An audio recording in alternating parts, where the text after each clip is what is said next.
Sebenarnya memang Allah itu sudah sangat benar bahwa kita harus mencontoh akhlak Rasul. Nah, selama ini memang kita tidak tahu akhlak Rasul itu yang bagaimana. Taunya itu Rasulullah Muhammad SAW itu kalau sama istrinya baik, bercandain istrinya, kan gitu ya, tahu-tahu ringan-ringan itu aja. Betul.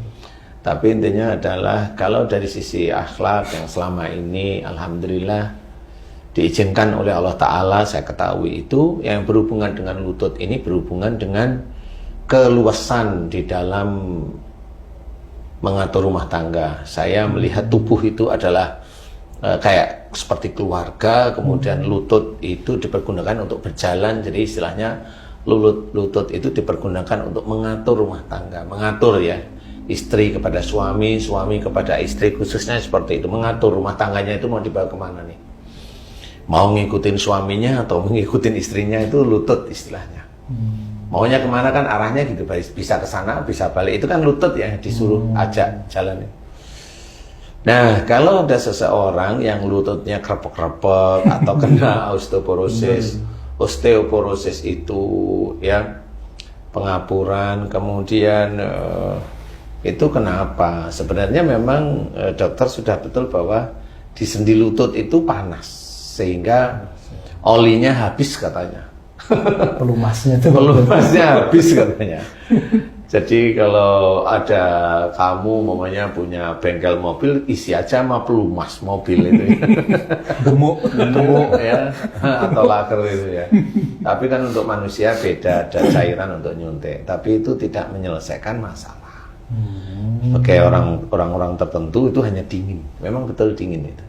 Tapi tidak menyelesaikan masalah karena di sini memang ada panas, ada sesuatu yang kalau dilihat itu, kalau teman-teman yang ahli lutut itu karena lututnya itu over berjalannya. Aus jadi. Aus. Over berjalan. Lah kan analisa kan untuk apa lutut? Kan enggak juga sih sebenarnya. Jadi orang over berjalan ya enggak, orang yang naik gunung itu over terus, enggak sakit lutut kan gitu ya.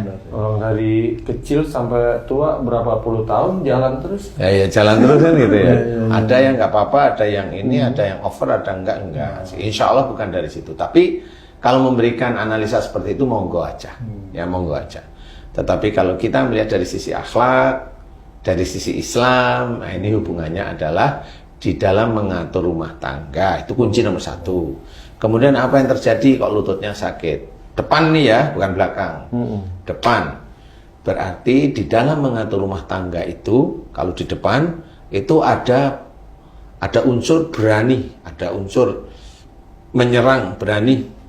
Bukan ego Pak Ustaz. Ya ego lah istilahnya. Ya yang paling gampang itu ego, ada ego. Ada arogan. Ada kekakuan yang krepek-krepek itu. Ada emosi, marah. Nah, marah itu yang panas di lutut itu. Jadi ada marah, ada ego, ada kekakuan itu mamanya diberi masukan oleh pasangannya nggak mau, atau ayel-ayelan seperti itu. Nah, orang yang selalu melakukan itu terus-menerus di dalam mengatur rumah tangganya dengan emosi, dengan kaku, dengan marah, dengan ego, insya Allah itu akan muncul penyakit itu. Kanan dan kiri ada bedanya. Kalau kiri dia menyuruh melakukan perbuatan baik, tapi ada emosi, ada marah, ada kaku, ada ego. Kalau yang kiri dia nggak urusan. Tadi kanan. Kalau tadi kanan, maaf ya, tak kanan itu ada dia menyuruh melakukan perbuatan baik, umpamanya kamu tuh disuruh istrimu, umpamanya ini hanya umpama sholat itu sulit, sholat subuh umpama. Ah, kamu itu kan karena sulit, istrimu kan jengkel. Karena nyuruh terus kan nggak maunya kan baik, nggak dikerjain ya maunya. Ah, itu nanti istrimu kena yang kanan. Jadi itu menyuruh yang baik tapi masih marah, seperti itu. Pokoknya kalau yang kanan itu menyuruh yang baik tapi ada marah, ada kaku, ada ini, gedumbel. Pemaksaan gitu. Ya, ada lah. Namanya ego kan pasti ada pemaksaan ya. Jadi keinginannya harus terpenuhi. Kemudian kalau kiri nggak melihat itu sisi baik. Pokoknya orang itu kalau dia ngomong harus dikerjain. Kalau enggak ya ada emosi, ada marah, ada kaku, ada ego. Jadi kalau menginginkan itu harus diturutin seperti itu. Nah, itu kalau kiri. Nah, inilah yang terjadi pada orang-orang. Insya Allah siapapun yang sakit lututnya seperti itu, awalnya pasti itu. Insya Allah pasti. Siapapun orangnya.